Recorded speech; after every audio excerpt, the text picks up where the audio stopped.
Ooh, it just gives me chills, ladies and gentlemen. Ladies and gentlemen, welcome to the Paranormal Portal. I'm your host, Brent Thomas, and we are diving into our Wednesday show, believe it or not. Can you believe it? I can't believe it. I don't know. What day is it, Don? Hump day. Hump day. Hump day. Hump day. And if you didn't already get from that inference, I'm not alone. I am joined by my good friend and the big toe of the Paranormal Portal, Mr. Don Longbeard. Hola, siesta, ¿cómo está? Ah, siesta, ¿cómo He's going to do está? it. He's going to do that again. You're having a nap. What? How are you? Siesta, ¿cómo está? Isn't Is that what I said? Yeah, you said siesta, ¿cómo está? I am actually half asleep. Well, that's kind of normal. But anyway, welcome to the show, everybody. Hope you guys are doing great. And we are just thrilled to be back. We had a little bit of a hiatus last weekend. There was no shows, but... Oh, no. I know, I missed you guys. That's all I can say. I really did miss you. I'm thrilled to be back, but I hope you guys are doing good. Oh, I forgot the Ghost Radar, Don. Oh, did you? I did. You amateur. Geez, you know, that's so true. I don't know how I forget this stuff. I've been doing it now for what, 8 years? Yeah, Something like that. Yeah, 2016. Granted, I didn't use the Ghost Radar quite that long, but let's get the Ghost Radar on screen so we can see. Paranormal Detector is the Ghost Radar, in case you're interested in that kind of stuff. And, you know, we're not saying if something goes off on there, it's definitely paranormal, but it's just something's going on. Being detected by the magnetometer in the wireless connection, so it can detect magnetic anomalies, and that's what it does. So, let's see. No, I don't want to do that. The date is what today, Don? Today is the 13th. 13th? All right. Let me just get this started. There we go. The Ghost Radar is live. I'm going to put it on screen so everybody can see it. And you guys can watch for any of the anomalies. If you're new to the show, the way this works is... Let me just get this up so I can see what the hell I'm doing here. Okay, so the way this works is this is just the baselines. And you'll see big squiggles on these lines every once in a while. And that will be some kind of anomaly that it's detecting. Again, magnetometers can detect EMF anomalies.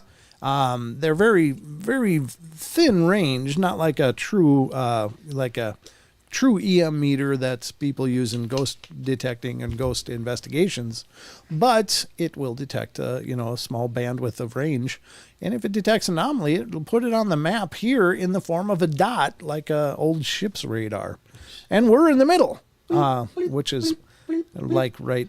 I guess I'm in the middle. Don would be over here, over in this area a little bit, but bleeps. So and creeps. Yep, and then it also has a word database. You can't quite see it. It's a little bit lower here, and it sometimes spits out words. Usually they're garbage words, but every once in a while it's surprising how accurate it is and how relevant it is to what we're talking about. Well, being as we only speak two languages, English and bad English. That's true. It's pretty simple. Yeah. Well, it's hard to go wrong, but it does actually sometimes make relevant responses to what we're saying, and I think that's kind of neat. So this will always be on the show or on the screen throughout the shows.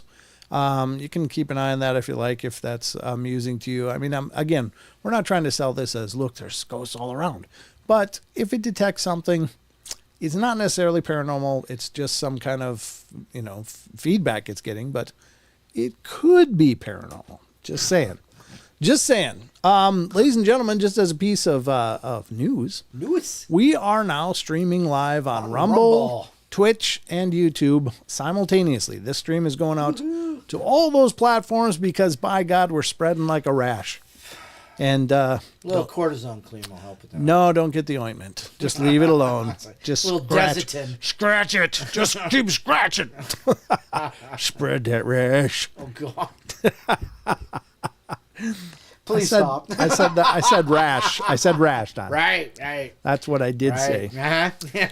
We can go back in the feed. I'm sure I put in rash. Oh boy. But yeah, we're definitely slowly trying to take over the world of the paranormal. So That would be nice. There was one time when we wanted to just like beat up Kev Baker and just take his show and not beat him up. Well, we just wanted to numbers wise. Yeah, Kev was the goat too. I mean, he was sitting on top of a big hill. It's like we're just on the same network as Kev, and it's like, oh, he's got all those people. Right. So yeah, there was a little bit of jealousy, but Kev was such a great guy that he became a mentor in many ways and a role model. Yes, absolutely. Yeah, and I actually tailored quite a bit of my approach to the Paranormal Portal by watching Kev. I mean, he was just an inspiration. So if you don't know who Kev Baker is, you should find out. His stuff is still out there on YouTube. Oh God, yeah. And the guy is just, he's passed on now, unfortunately. And the world, the world of the paranormal sure hit a low point on that day. But the footprints Kev left are still valid and relevant today. Mm-hmm. So absolutely, go check out the Kev Baker Show on YouTube. You won't be disappointed. So we got a lot to get to tonight. Got the news. We got a bunch of cryptid stuff around the corner. Thought we might look through the BFRO a little bit and do some state by state. Thank you, Lucky. What did Lucky do? Lucky Gypsy. Aw, Lucky. Thank you, Lucky Gypsy. Thank you. We missed you guys. Oh, it was David Zeisner's happy birthday. 39 birthday. 39 years old. God, I remember that. I remember that age. I think. I don't. God, that was like 14 years ago. Yeah. Yeah, it's longer for me, Don. Only by another year. Yeah, well, it's 15. That's more than 14. Just saying, I got this math stuff pretty well ciphered. I was doing some ciphering and numbers there. So we miss Von Longcaren's dad. Von Longcaren's dad. I don't know. Viz J turns 39 in 2 days ago. Oh wow. Oh, okay. Well, happy birthday to all you guys. Yeah, Yes, absolutely. I'm sorry we missed it. I didn't get you anything except a brand new show. Here's our voices for another 2 hours. Yeah, welcome to the show. Yeah, I was young once. A long, long time ago. Don was born with a beard, I think. Spring out of the ground. It's how the doctor got him out. Grab hold and yank. Just watching you guys is good enough for me. Well, thank you, David. That's very kind of you. Appreciate it, but I hope the birthday went great. All of you that had birthdays that we didn't know about until right now. I don't have any, kind of song or animation, but happy birthday. Oh God. To you. Okay, well, let's move along. Reaching for the mute. All right, so anyway, we're going to get to the news. Unless you have any objections, speak now. I don't hear anything. Okay. I got something to say. What? Happy birthday. No, you don't. To you. All right. Yeah, happy birthday. Happy birthday, everybody. All right. I got to remember that. Oh, I remember a joke. All right. I just saw it today at the grocery store. So you saw a joke today at the grocery store? What's that? Yolks, and they got those little screens, when you're in the checkout. Oh, right. And sometimes they have jokes, and one popped up, and I'm like, "Ooh, I'm going to use that one tonight." Oh boy. All right. Without further ado, ladies and gentlemen, let's get to the news. The news. It's time to news you all up. The news. Just saying. No extra charge, ladies and gentlemen. Brown chicken, brown cow. All right, here it goes. Time for the news.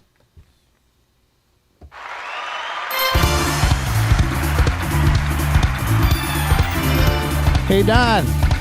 Yeah, Brett. How many bakers does it take to make a pie? 420 Blackbirds. 3.14.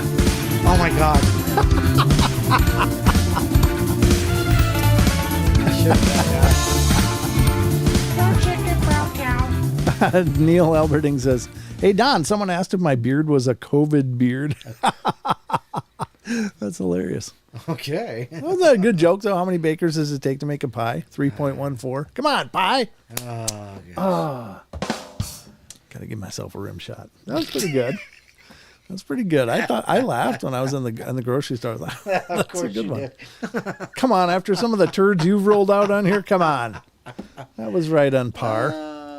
All right, let's keep going. Let's keep going while we got a crowd that's willing to listen to us. All right, ladies and gentlemen, welcome to the news desk where we're going to cover a few articles of the news. And hopefully you find these in there entertaining and informative and just a darn good time. And if not, just remember you got what you paid for.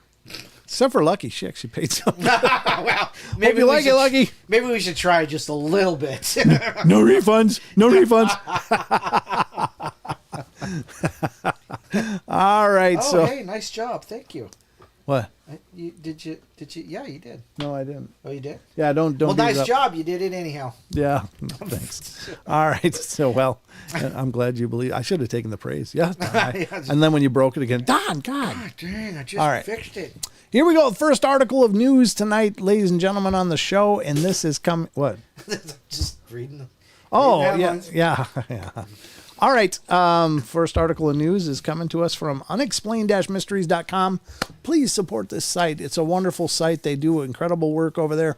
Timely, relevant, and great information. And they have tons and tons and tons of stuff over there. So definitely stop in there, support what they're doing. Support all the sites we cover throughout the course of the show because your traffic equals revenue, which keeps the lights on all of them, and including the Paranormal Portal. So more traffic, the better. All right. So definitely that. Yeah. Let's get to the first article. This is unexplained-mysteries.com brings us huge meat-eating dinosaur was heron from hell, claims new study. How do they know that, though? I mean, other than it probably looks kind of like a heron, but isn't that the Spinosaurus from Jurassic Park? Jurassic Park. That's what I think they called it that, didn't they? The Spinosaurus aegypticus or something like that I'm serious. I don't know. I guess all right. Oh, yeah. Look what it says. Spinosaurus was absolutely enormous. Thank you. Spinosaurus was absolutely enormous. Spinosaurus was enormous. Vindication. Just saying. Whatever. All right. Researchers have solved the mystery of whether or not the Spinosaurus was adept at pursuing its prey underwater. It has a giant fin on its back. Yeah, geez, probably catch a good breeze and chase them down. Let's see. The gargantuan predatory dinosaur, which prowled the waterways of what is now North America. Oh, I didn't know they were ours. I thought they were like Spinosaurus aegypticus, like where that is, not here. Around 93 to 99 million years ago. You need to go back and reread that. The gargantuan predatory dinosaur, which prowled the waterways of what is now North Africa. Oh. Thank you.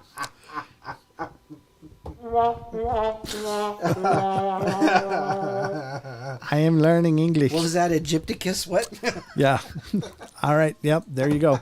I guess it's all in the words when you just break it down. Well, like I said, good English and bad English. Yeah, that would be bad English. That would be almost no English. All right, North Africa. There you go. They're not ours. Whew. Not going to see one of those crawl out of the woods. 93 to 99 million years ago was the longest terrestrial carnivore ever to walk the face of the earth. Wow. Measuring up to 46 feet in length and weighing in at nearly 7.4 tons. Oh, that's not that much. That's a lot for an animal. Nah. Whether or not it was actually a strong swimmer remains unclear, but it was thought to have spent a lot of its time in and around rivers and lakes, a bit like crocodiles and alligators. It looks like an alligator. Yeah, look at its snout there. Yeah, that's a croc for sure. It's rounded, yeah. Whether or not, that's I already read that, it was also thought to have feasted on both aquatic and terrestrial creatures. One of the longest running mysteries surrounding Spinosaurus concerns whether it was adept at diving into the water after its prey or if it remained in the shallows and snatched its prey from the water like a heron. But a new study headed up by experts at the University of Chicago may finally have the answer. You know so much. The key to understanding this was to analyze the creature's bone density, revealing that In all likelihood, Spinosaurus is more of a heron from hell than a diving bird. Excuse me. I go better.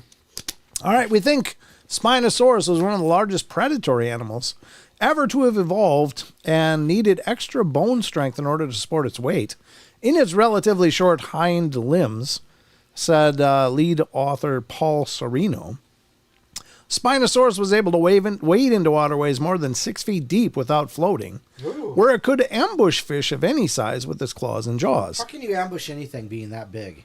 You just go, I think you just bite, and that's basically an ambush. But all while keeping its toes firmly anchored in the mud. Ooh. Well, there you go. I mean, maybe bone density. I don't know. Scientists know so much more than I do, so yeah, exactly. I can't even argue with that. But they know that Lucy was like, you know, hips were backwards, you know, and yeah. Well, hey, you know, maybe we flipped this the wrong way. yeah, you never know. But yeah, there you go. Little bit of dinosaur information for you. Spinosaurus used charm and kindness to lure its prey. Says Rachel gets it right. Charm and kindness. Hey. Swim on over here, baby. Scientists discover Spinosaurus used card tricks and high karate cologne to lure its prey. Oh my God. Where are we? That's Rachel. Rachel. she's on a tear tonight. She is, yeah. High karate. Was that from the 70s? He's got like this porn stash on. He's got his shirt open. He's got his man meat hanging out. He ran around singing brown chicken, brown cow. Had a big beard. He was just, oh God.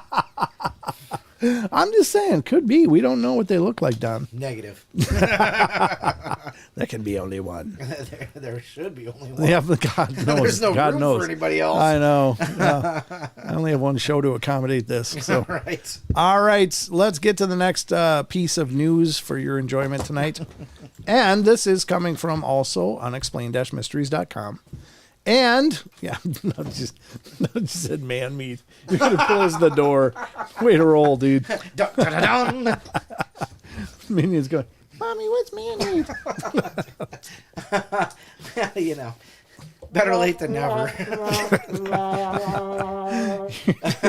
Your parenting gene is a little slow. I'm out of practice. All right, unexplained-mysteries.com brings us the next wait article. until you have grandkids. I'm not amping on that day yet. I'm not ready to accept that I'm in age that I can have those. You're in middle-age crisis age. No, I'm not. I'm in denial. It's not crisis. I'm in denial.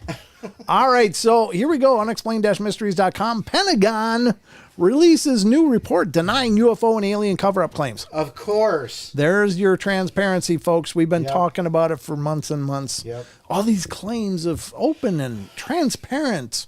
And Canadians. Yeah. No, they're not really aliens, I don't think. No.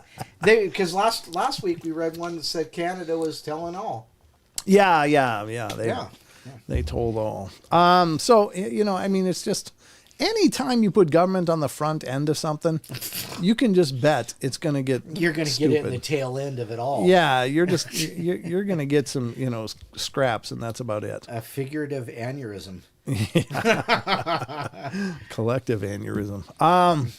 So anyway, let's see what this says. Obviously, these guys are idiots. So I don't know why we're entertaining this at all.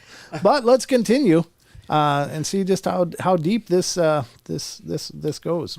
How many firing neurons they're working with. All right. The report seeks to quash claims that the U.S. government is in possession of reverse engineered alien technology. Of course, because if they admit it, they gotta produce it. Right. You know, so of course they're gonna deny this stuff. Well, it's gonna if they ever do say anything like that, they're gonna give it to Tom Ding Dong and then he'll just contract with the army. Government and give it right back. Yeah. He'll just enter into a forensic contract with the army, and then it'll still be theirs. Yeah, that's a boomerang, isn't it? Yeah. Here, Tom, take this. Ooh, hot potato. Take it, army. I can't deal with it. Yeah. It's too much responsibility. All right. The report seeks to squash claims. So let's see what happens. The idea that the U.S. has been working on top secret black projects based on technologies obtained by reverse engineering crashed UFOs has been around for decades. Yet it wasn't until relatively recently that the claims of whistleblowers such as David Grush have learned... What? Leant? I didn't know that was a word. Leant. They've leant. Okay. Particular credence to the notion. Speaking before Congress last year, he described a multi-decade UAP crash retrieval and reverse engineering program and claimed that the U.S. had been aware of non-human activity for years. Lent. Lent? Leant? It's spelled wrong, but it's supposed to be Lent. Oh, yeah. L-E-N-T I would have known, but that's L-E-A-N-T. What's leant? Leant. All right. Anyway, I'm stuck on that now.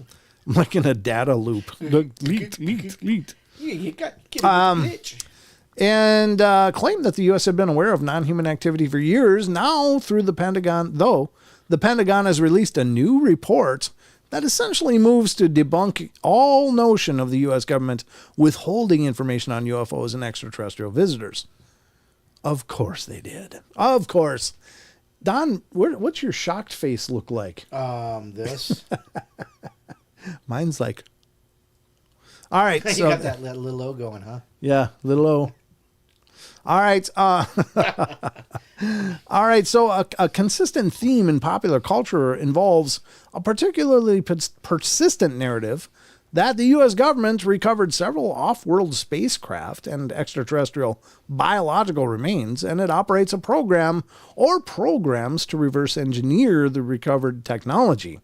And that has conspired since the 40s to keep this effort hidden from the United States Congress and the American public.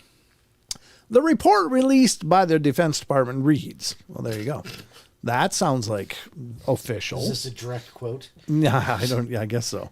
The thing I was thinking as I was reading that is like, I wonder if because they just shuffle it off to subcontractors, if that's plausible deniability. Well, we don't have anything. We don't have anything like that. Well, no, Raytheon or, any Skunkworks and stuff like that probably have it all. Does that make sense? Yeah. Okay. All right. So the proliferation of television programs, books, movies, and a vast amount of internet and social media content most likely has influenced the public conversation on this topic. And there's a disinformation clause right here, folks, and reinforced these beliefs within some sections of the population. There you go. They're going to claim disinformation and probably start flagging people for it. The report goes on to say the All Domain Anomaly Resolution Office, or AARO, was granted full access to and has reviewed all official files concerning this topic dating back as far as 1945.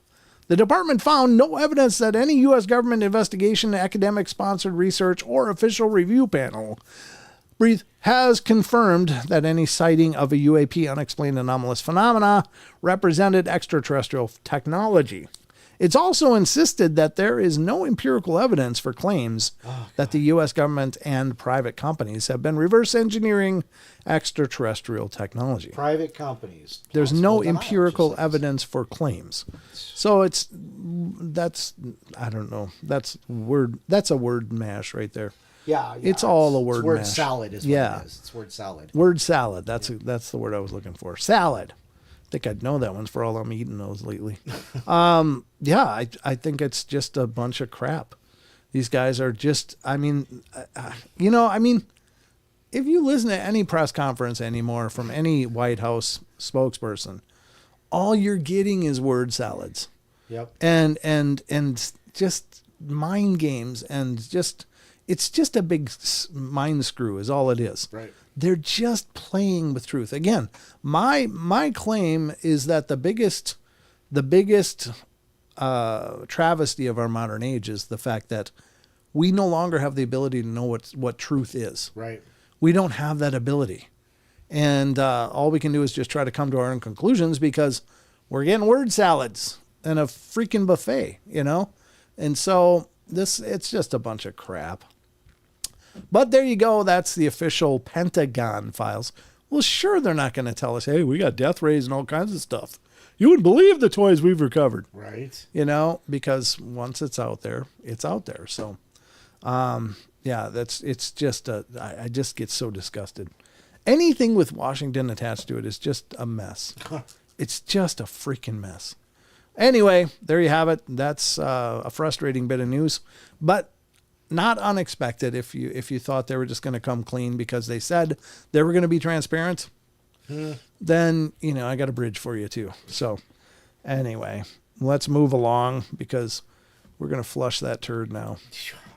All right, moving on, as I promised. Next article in the news, ladies and gentlemen, is from unexplained-mysteries.com. Again, great site. You can see why I love them. That's a little bigger than I anticipated. There we go. Let's try it again without the blow up. All right, here we go. We were speaking about dinosaurs earlier. Gosh. You're welcome. Wait, there's more. According to unexplained-mysteries.com, stem cell breakthrough brings de-extinction one step closer. Yeah, I thought I've already seen this movie. 6 times. I'd love to see a T-Rex going down some metropolitan areas. No, I'm just being a dick. Sorry. I don't ever want to see anybody get hurt for any reason. But it would be cool to see a real dinosaur. I think that'd be awesome. That's not a shark or a alligator. Something that's... Oh, you mean a chicken? I mean like a T-Rex or Velociraptors or Diplodocus or something like that. Stegosaurus. Hell, I don't care. Triceratops. Just bring them back. Open a zoo. Vegisaurus. All right. Scientists have achieved a significant breakthrough that could help to bring mammoths back to life. I'd like to see mammoths back. That'd be cool. Yeah, they probably taste pretty good. Can I have some Bronto ribs, please? Don's got the meat factor on everything. They got meat. De-extinction might seem like science fiction right now, but over the next few years, we could see the first ever extinct animals, such as the thylacine mammoth or dodo, being brought back to life. Several firms around the world are currently working on the problem, and one of these is Colossal Biosciences, a biotechnology company that aims to achieve de-extinction as soon as 2028. To this end, it has recently made a significant breakthrough by creating for the first time, elephant pluripotent stem cells that are capable of growing into any other type of cell in the body. Well, that's what stem cells are, right? With these, it will be possible to test gene edits without the need for live animals. Oh, that's a little That's a little Frankenscience, isn't it? No way. I want to be super strong and fly. According to Iriona Hisoli, head of the biological sciences at the company, the breakthrough will also enable the team to identify the cellular and genetic processes behind the various adaptations, such as thick fur, fat deposits, and curled tusks that help mammoths thrive in the cold environments. To produce an actual live mammoth, the team will ultimately need to combine the cells with genes taken from mammoth that has been found frozen and well preserved in the permafrost. This, in turn, will make it possible to create a mammoth-elephant hybrid. If all goes to plan, we could see this become reality within as little as 4 years. Do you think a mammoth-elephant hybrid is still a mammoth? Or is it a mammoth-elephant hybrid? You know what I mean? Are they just going to have furry elephants and say, hey, we brought the mammoths back? So would that be a melephant? A melephant. I mean, a mammothant. A liger, and what are some other hybrids? Ligers and... A donkey.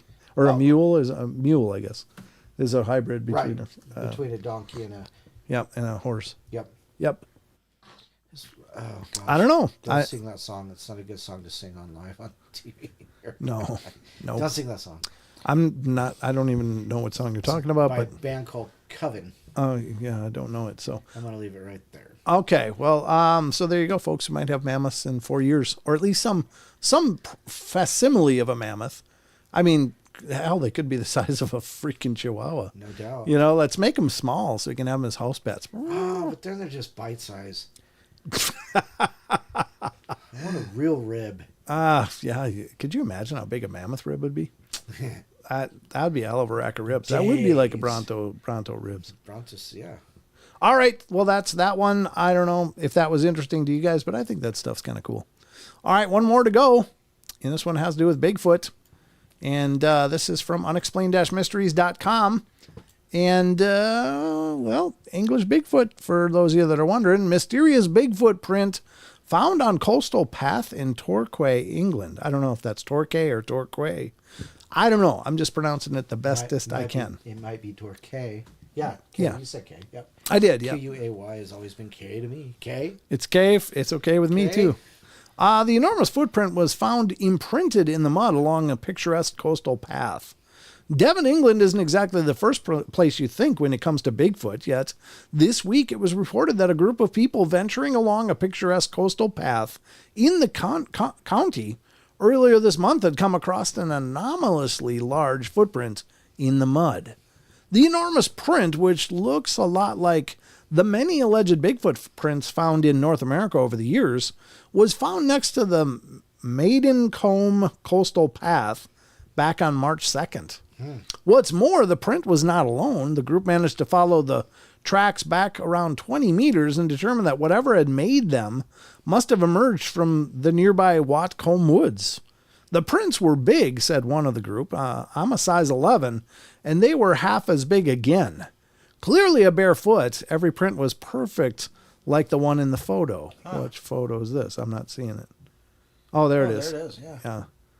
You know, if that looks more human. well, I mean, it would have to be an enormous human if it's twice the size of a size 11. Oh, that's true, yeah. And again, it says the group maintained that they'd been weirded out by the whole experience. So, who or what could have made the prints? Ultimately, it's impossible to know for sure. Perhaps someone else had left the prints there as a prank, or perhaps the prints were just regular footprints that had somehow become enlarged through natural processes. What natural process is going to stretch that out? Well, let me tell you. There's I've used one or two of those things myself. They call it Toagra. Oh, God. Then again, perhaps something else entirely was responsible. Toagra. I think the interesting thing would be that if all of the prints were identical, Right. that to me is kind of a red flag, because you got to look for the dynamics of the print as it's interacting with different strata. Right. You know, like, is there a rocky part where it didn't sink in as much, and did it leave, like an impression that seemed to, encompass that rock but still press down? Because if it's like a wood plank or something that's carved, it's going to, only get a partial print on, when you got obstructions, that kind of thing, because it would become a rocker rather than a soft foot. I don't know. I mean, there's only one print to look at. I have no idea what kind of strata this is. I guess it's sand or mud, as they explained, but I don't know. You be the judge, but I will tell you that I wouldn't doubt that they're there. I just don't know how many that is, or, what that means. I've worked with the Irish Bigfoot Research Organization and their efforts, and they of course have been out in the islands and stuff around Ireland and North Ireland and stuff, and they found some pretty crazy stuff. It's they seem to be out there. So could they be here as well? Sure. I don't see why not. No, why not? Why not, folks? But again, if the prints are too uniform, that's also a red flag, because, if you look at human footprints, unless you're walking on just a really sandy beach, you're going to get variations in the way the foot hits the ground and weight distribution and all of that. And it's, with one print, it's not really easy to tell. I don't know. This almost looks like an arch, though. That's what's kind of curious. And there's nothing for scale here either, so we really can't see the scale of what's reported. Well, if that's a Brontosaurus pile. What? Bigfoot, pile of, Brontosaurus poop. Oh, no, that's mud. It's mud. Are you sure? Because it looks like I don't, flop. Anyhow. I don't know. But it's twice the size of normal. I'm tired. Okay. I'm going to brew up coffee before you come. Oh, yeah. No, I don't need any more of that. Don, here's your espresso. We're going live. Don't need it. Well, anyway, folks, this has been the news. Hopefully you found it newsworthy and informative, and, it was worth your time. If not, then, by God, I don't know what to do for you.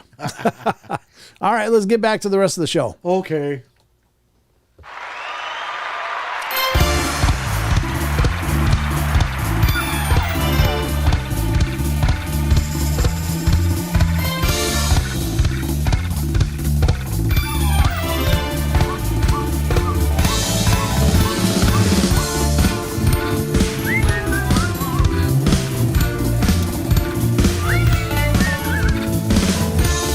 most trusted news, ladies and gentlemen. That's the way we roll here on the portal. You got a fine whistle there, boy. I is just a whistling Dixie. Yes, you are. I didn't think that was Dixie, but anyway. All right, let's go, folks. We are back at it here on the portal, and we're gonna get into some more stuff. I thought, of course we do, Brent. Neil, of course. Howdy, paranormal crew, SoCal Squatcher. Don, you want to do some shout outs? Shout outs! We're going to do some shout outs, ladies and gentlemen. If you're in the YouTube audience, definitely let us know. Oh, wow. Oh, wow. Oh, there's quite a few actually talking today. That's why I was saying let's do some shout outs and acknowledge some people here. Let's start at the top. And guess who's number one up there? Barbara Mora. Barbara Mora. Cool hands here. Oop, Aussie Tiger just popped back in above. But Barbara's number one in our hearts today. Dave Barnes is here. David Zeismer is here. Deb. Hi, Deb. Digger Dog's here. Eric's here. John Stevenson's here. Karen's here. Hardwick BD just popped in. Nice. Last Light. There's a new name for me. Lucky nice. Gypsy 13. There's Megs. Mr. G. Hey, Neil. How you doing, buddy? Neil is, of course, Karen's husband. Yes. Ninja Dave. Haven't seen him in a while. RJ Windwalker. Rachel gets it right. Hey, Roman. How you doing, buddy? Roman. Where's your brother? He's usually here. Where's your brother? Ron the Sage. Haven't seen Ron in a while. Smoking Good Guns Fab Shop. SoCal Squatcher. Wild Man's Mom. And Wizard Moon 13. Let's see if I missed somebody or somebody popped in. Nope. John LaBelle. Did I say Karen? Did I say Karen? You said Neil and then Karen. Yeah, so I said Karen because, but hi, Karen. Everybody has to have Neil their own the deal. persona. There you go. So there it is. That's it as far as I can see. So, all right. Bump, bump, bump. He's hitting the batting cages for a new softball team he joined. Nice. Well, that's excusable. We'll just expect that he'll watch the rerun. Yeah, we'll expect. When time allows. When time allows. That guy's not that busy. I'm just saying there might be a test. He's going to want to study. All right. Hardwick, remember. Hardwick remembered. Thank you, Hardwick, for continuing to be a member of the streams and the channel and our hearts. Our hearts. Definitely our hearts. All right, so that's just say hello, and there's more of you guys out there, but that's okay. If you want to just kick back and watch it roll, that's perfectly fine as well. Remember, we are also streaming live on Twitch.com as well as Rumble. Rumble, folks, we're doing the trifecta now. Oh, BMR sent a super sticker. Oh, nice. Well, he needs a clap. Nice. Thanks, Rob. I was watching one of your streams earlier today. Doing a good job as always, brother. Yeah, BMR, Bigfoot, Michigan Rob. He's got his own show and does a nice job. Yep. As does Roman and his brother Jaron. They have Supernatural Station podcast, and that's an excellent show. And thank you, Rob. Appreciate the love, brother. It's good to see you. Thanks for stopping in. Pleasure. Brent and Don, it's good to catch you live. Amen, David. It's good to see you, brother. I just like being alive. It's just cold in the ground. What was that, Chris Farley's like when they were doing the Ditka stuff? He'd be like, "Whoop, whoop." Oh, jeez. They were having like big freaking trays of sausages and talking about the Bears. The Bears. The Bears. Chris Farley used to kill me. That guy is hilarious. Ninja Rob. Rob the Ninja. All right, unless he's talking to... Oh, Ninja or Ninja? Ninja. Who's he talking to? I don't know. Who's Ninja? I don't know.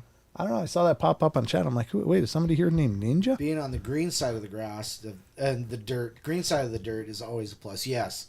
As long as you're, but as long as you're under the frost layer, you're okay too. You should be warm. You can stay warm that way. I don't know, about 57 degrees, I think. I always remember, if you're ever caught in an avalanche, spit and then dig the way it falls. What if you got cotton mouth? Chew up some snow. Spit it out. There you Which way go. does it fall? Yeah. It'd probably go right in my nose. I drowned. Well, that was a dumb piece of advice from Don. Yeah, well, there's a reason you're not working on the mountains, Don. Exactly, yeah. Ninja Dave. Oh, yeah, Ninja Dave. There you go. Sorry. Sasquatch approved this program. SoCal. Thank you, SoCal. Thank you, Squatch SoCal. approved. Barbara Moore says, what the hell? What the hell? Duh, permafrost. Last Light says, good to see you guys. We miss you guys when we don't do the live shows. I know I do, and it's great to see you all here and being a part of what we're doing. All right, let's get to some paranormal 40 and goodness. USDA recommended. I don't know about that. Well, it's meat, right? I thought you'd be on board with that, Don. Well, I got just like around the corner and just like three houses up is my butcher. So I just take the meat to him and I go and get it and it's bagged up, frozen, ready to go. Very cool. Yes. All right, so Fresh cut. Mm-hmm. Yeah. Well, that's kind of me too. I don't hunt. I just go to the grocery store and bag my limit. Don't even need a tag. God, I hate the prices on these things. Speaking of prices, it about makes me weep when I go through the beef aisle right now. No doubt. It's even chicken wings, dude. It's like 90% bones. Dude, okay, so do you remember a time when you could not get chicken wings? You had to go to the meat counter and say, I want chicken wings. Yeah. And they'd look at you like, here's 10,000 pounds for $1.50. But remember the time when you couldn't get beef ribs? Now beef ribs are like $9.99 a pound. Yeah, they couldn't give that stuff away. No. And now you can't get it. Chuck roast. Chuck roast was a throwaway piece of meat. They used to cut that down and then throw it through a hamburger tenderizer. grinder. Yeah. Yeah. Yeah. Now it's $8.99 a pound. I don't know what happened. This is our America. America. Get me started talking about the price of my food and I get upset. Yeah. Makes me want to take up hunting, actually. Tri-tip used to be cheap. Yeah, that's true. Yeah. Used to be. I don't know. It's like That's that California cut, though. I think they want us to eat bugs. Isn't that what the whole thing Yeah, is? they have figured out that they can take like cockroaches or something and make like mignon out of it. Yeah, it's not going to be on my mignon. That's not going to be on my palate. No. I mean my plate or my palate. Could you imagine though, just eating like a bowl of grubs or something? Dude, have I told you I how mean, if you're starving, I guess you got to do what you got to do. Man, I'm going to ruin everything. I should do a show that's kind of like, Adam ruins everything. Don's going to mess it all up. That's what we're going to call it. Actually, I was going to use the F word, but Yeah, glad you did. Thank you for that restraint. Don's going to F it all up. Yeah. and it's going to tell simple truths like how they make cyanocobalamin. Okay. I don't even know what that means. Cyanocobalamin is a B12 complex. Yeah. It's a synthesized fine. B12. That's fine. Let's just get back to the paranormal. You can do that. That's that other not channel. Normal. No, that's not normal. I'm sure. We're gonna go to the BFRO, and what I want you to do with those of you in the chat, if you would just put out a state, and we'll look at some. Maybe the most current. Type A. I'm looking for Type A sightings. Those are actually people seeing them. There's Type A, B, C, with the type of Bigfoot reports. I think the Type A's to me are the most exciting. The hearing them, I think, is really strong evidence, and of course finding footprints and things like that. But I think the face-to-face encounters to me are just the ones that really excite me. So I got a few states. I see Karen was first and said Colorado. Colorado. That's the first one I'm seeing anyway. Yeah, and then Florida from Eric. Ooh, after that. So first, Skunky apes. Let's go to Colorado. It's Colorado, and this is the BFRO. Ladies and gentlemen, if you're interested in Bigfoot reports, this is a great repository, and there's a few of these sites out there. But the BFRO, I'm pretty sure, was the first, and they've been at it the longest. I know that they take a lot of heat in the Bigfoot community, but I don't really care about that. I don't pretend to know what Bigfoot is or isn't, and I'm no authority on the subject. So, I don't really have a criticism for people that are out there looking for the answers. And even though they have their own modalities and methods in the BFRO, and maybe that's where they take the heat, or maybe there's egos involved. But no way. There's egos everywhere. Egos, you're kidding me. So I don't think that's unique to the BFRO.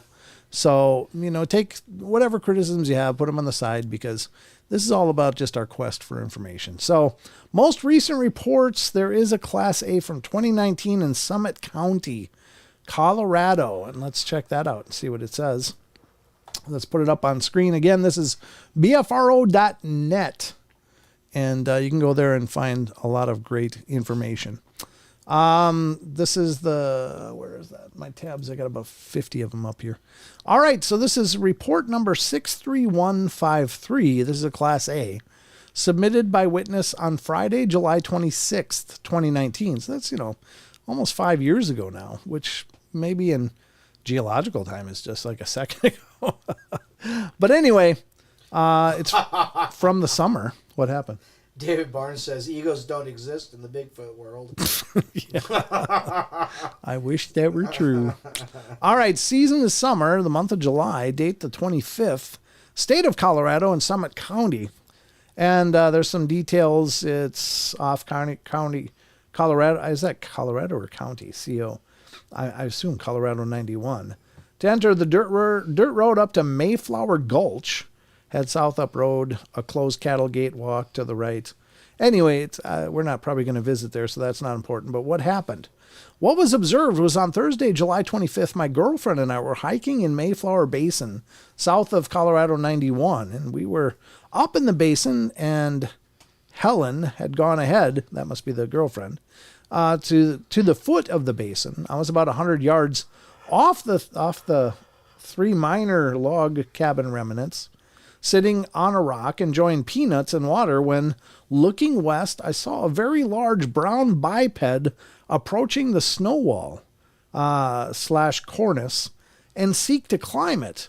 The biped was unable to climb up over the 20 feet, moved back down laterally to its right, and then down to the ground off the snow. And it then walked on two legs very briskly to the right, subsequently out of my view. About 4 to 5 minutes later, a hiker with his dog came walking down the trail, and I later saw this brown biped from time to time walking above the snow cornice southbound, and did not see it again. Helen returned to me, and we discussed when then walked down the locked gate, prohibiting cars into the basin, to talk with the hiker. His name was Robbie, his dog was Dallas, and we agreed to scale up the trail to where I had seen the brown biped. Helen took longer, but Robbie and I reached the area, found handprints in the snow in an arch, one print lower with 3 big fingers and 1 thumb. Footprints were not descriptive of toes, arch heel. Arch heel? What does that mean? What's an arch heel? We took phone photos and will share if interested. When we then traversed to the right, north on difficult terrain, and that is quite slanted, where the biped moved quickly and easily, no further sighting. And this was now about 2:30 p.m. when I had last seen the biped, about 1:45 p.m. Returned back to dirt road and parking lots by bushwhacking through the forest. Also noticed brown biped sought to scale snow wall, tried only once, then moved laterally to the right off snow. He then moved very briskly to the north, almost running. When Robert and I got there, very hard for us to traverse. He's 47 and a Gulf War veteran on I-6, and even with 2 ski poles for stability, hard to traverse. No other witnesses. Google Bigfoot in Summit County. 2 sightings, 98 and 2003. Anyway, time and conditions. Anyway, that's the sighting. And, of course, there's the feedback. Looks like there's an area of where they saw it. So, it's pretty cool. A lot of feedback there. I guess these are the pictures. Is that the where it was going to traverse? Oh, yeah. It looks like it's going up. Snow wall? Yeah. And it wasn't able to do it, so it just ran down and went the other direction. Close up of handprints in the snow. And there's nothing for scale, so it's really hard to see how big this is. Right. But, oh, there it is. Yeah. So there's the handprints, I guess, or looks like a slide mark maybe there where it tried and couldn't do it and decided to go a different route. Okay. Well, there you go. That's the first report. That's Colorado. We're going to go to Florida next. Let's get out of Colorado here and go to Florida. Florida. It's the dental state. Oh, boy. All right. Let's see. Class A, October 2023. Ooh, that was Union just 3 months County. ago. Yeah, that's not too long ago, folks. And it looks like Class B's after that. So we're just looking at the most recent ones because I find these interesting. 2023 fall, October 12th, Florida, Union County. Details, investigator MM note. I did want to say this is 76617 report number. Observed, my wife and I were driving back from the neighboring town, Stark, on North County Road 229 at about 11:45 p.m., approached Connor Bridge, and I noticed a black bipedal figure run across the road between my vehicle and the bridge. What the hell is that? Subject. Why is it everything chopped off? Yeah. I don't know. Let me scroll to the right. There we go. The subject was very large and moving extremely fast, taking only 2 or 3 steps to cross the road and another step to cross the embankments and disappear into the tree line. As I slowed down to try to get a better look at what I had just saw, I noticed there was no game trail or path in the area the individual had entered the tree line, and the bushes were still shaking in its wake. I would be too. Yeah. Could you imagine what that's like? Other witnesses, 1. So who were they? My wife and I. So it was the 2 of them. Yeah. They both observed this, but very crazy. 11:45. Wait, go back up for a sec. Oh. It said 11:45 PM. p.m. and it was overcast and warm. Yeah. At 11:45 p.m., I don't care where you are in the United States, it's dark. Yeah. Well, yeah, of course. Yeah. I don't think they said it was. I mean, they had the headlights on, I'm sure, right? Well, sure, I hope so. Yeah. But that's why they saw it. I was just looking at this. I spoke with the witness. This is the BFRO investigator, Matthew Moneymaker. Oh. Matt Moneymaker, folks. Mr. BFRO himself. I spoke with the witness and his wife, and she did not look up in time to see the figure running across the road, and both are credible. The husband, Mark Griffiths, is a 34-year-old construction worker and lifelong resident of nearby Rareford. Rareford? Yeah. He and his wife were returning from a run to the Walmart in Stark. He says at the time of the night that there may have only been 1 car every 20 minutes or so driving along the back road. The area is dark at night. The figure was 50 to 75 yards ahead of the vehicle when it ran across. Mark has fog lights which lit up the figure enough to see its shape clearly, and that it was dark from head to toe. Not from 50 to 75 yards. Yeah, fog lights I don't think work that far. No. Unless they're talking like the light bar on a Jeep or something. I don't know. The witness is 6'4", and he played football throughout school and often afterward. He is certain that the dark figure had had large swinging arms and a human runner, but like a human runner, but was much taller than himself. If it was not sprinting away from a standstill, but rather already at a full tilt run as it crossed 229 from his left, the cemetery side of the road to the right. Its size and speed was above and beyond the largest of large football players, enough to blow this football player's mind. He is likely accurate when he says its distance was 50 to 75 yards away. Wow. His wife was looking down at her phone when he said, "Did you see that?" And he told her what he saw and tried to describe it. His wife says he was definitely freaked out. He had obviously seen something large and frightening cross the road. There's no thought of turning back to investigate the dark figure that fled into the trees. Well, that's smart. Yeah. Duh. Just keep going. Hello, 411. Yeah. I asked both of them if there were many deer in the area, and they said there were so many deer at night along the back roads like 229 that you can't drive more than 50 miles per hour. Deer hazards are the reason he installed bright fog lights on his vehicle. So it must be some extra bright lighting. He says the most hazardous area for animals crossing 229 is possums, raccoons, coyotes, turkey, deer, etc. is around the bridge over the New River, Connor Bridge. So there it is. It's right at the north tip of Florida. Yeah, I mean, it wouldn't, isn't that by Myakka? Isn't that the Myakka area? Oh, I have no clue. Myakka State Forest, or it might be national or state. I don't know.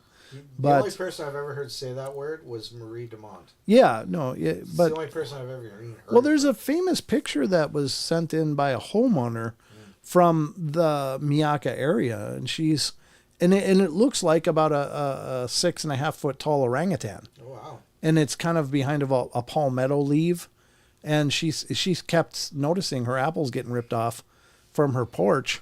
And so she just happened to be there and heard the noise and snapped a picture quick and caught this orangutan looking thing. I'll see if I can find it and put it up on screen. Let me see. Miyaka skunk ape.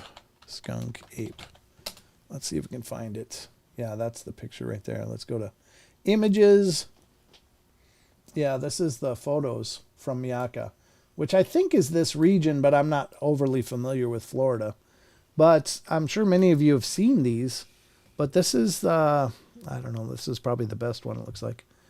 If we look at this one, that's the image, and it really looks like, and so the picture was just sent to the sheriff's department anonymously. The person wanted to know, nothing to do with it. I think she's since become known, but at the time this was submitted, she's like, "Well, what the hell's this? It's in the forest here," and yeah.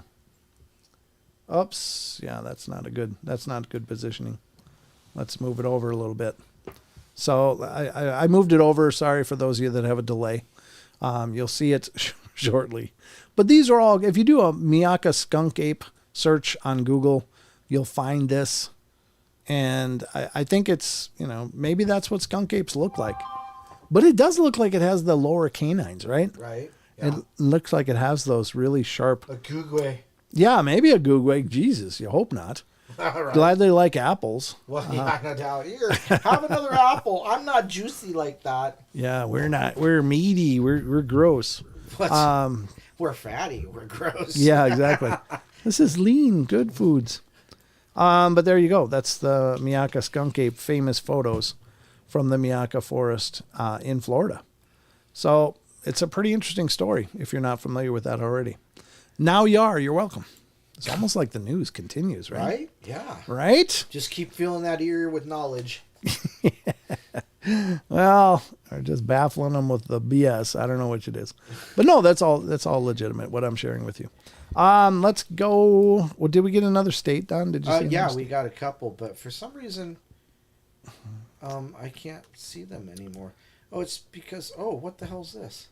I know why. Okay. You're in the comments section. So what happened was, anyhow, we had Ohio, of course. Ohio, for sure. Ohio. Minnesota as well. Minnesota. You betcha. Little tiny. Let's go to Ohio first. Was Ohio first or Minnesota? I don't know. Okay, well, we'll do both. Back to that list. All right. I can't go any further. We're doing Ohio. Looks like 2024 February. Nice. Carroll County. Wow. A month and a half ago. Again, what is it with Ohio? There's just always things popping off there. Let's check it out. Ohio 2024 winter, February, the 6th of February, in Carroll County. And let's see. This is report 76924. It says, "My name is Betty Russell, and I live in Carroll County, Ohio. I was driving home on February 6, 2024, and it was about 8:30 p.m. It was very dark, no streetlights, and it's in the country. I was going west on Autumn Road when I just crested the top of the hill, and it was in the middle of the road. It was a very large bipedal being, and it had long, wavy hair. There was leaves and possibly small twigs in its backside." Wow. Well, that'll make you crabby. And it was needs roughage. leave out some Charmin, for God's sakes. It had very broad shoulders, and it was brown in color, and it took one step to the guardrail, and its right leg was over the guardrail with its left and was gone. And the person says, "Yes, I've had other encounters." It was late evening, around 8:30 p.m., farm pastures and thick forest in the area.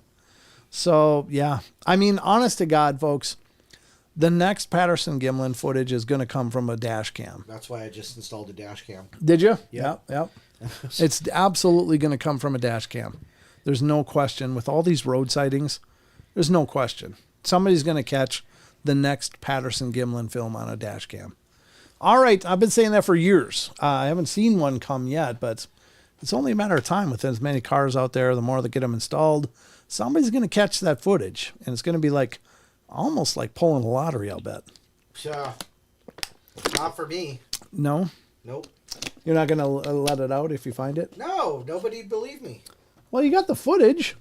Yeah, so? And you can do like size recreations based on, things in the area. So, I mean, it's a way to quantify it. It really is. I'm just saying, it's probably a lot easier to quantify than the Patterson-Gimlin film was. Well, that's probably true. Yeah, because if it's 8.5 feet tall and it's running across a road and you can tell it clears a full-size highway in like 3 strides, right, that's really, really big. So somebody asked, Brent, does Minnesota have a regional name for Sasquatch? Not that I'm aware of. We just always had either Bigfoot or Sasquatch. I don't think. I can't speak from the First Nations perspective of the Sioux in the area and the Anishinaabe, Ojibwe, but perhaps they do have a specific name for them, but I don't know what that is. There's hundreds and hundreds of names for these things, right? Especially throughout regions and the First Nations and globally. There's I don't know. It's just everybody has a language and they gave it the name in their language, which also speaks to the credibility of these things. To me. True enough. Yeah. So anyway, I don't know if we need to follow up with that one. That one's pretty straightforward. Ran across the road. She saw it or took a step over and was over the guardrail and gone, but it was big.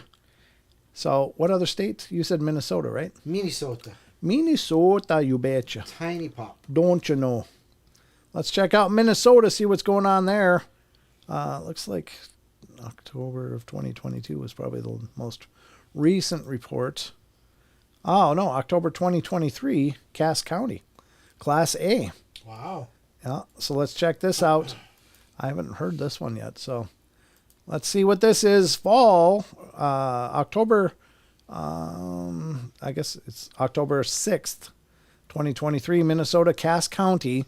Location to figure, they actually have the GPS coordinates, so you can go right there. Nearest town is Bena in the Federal Dam.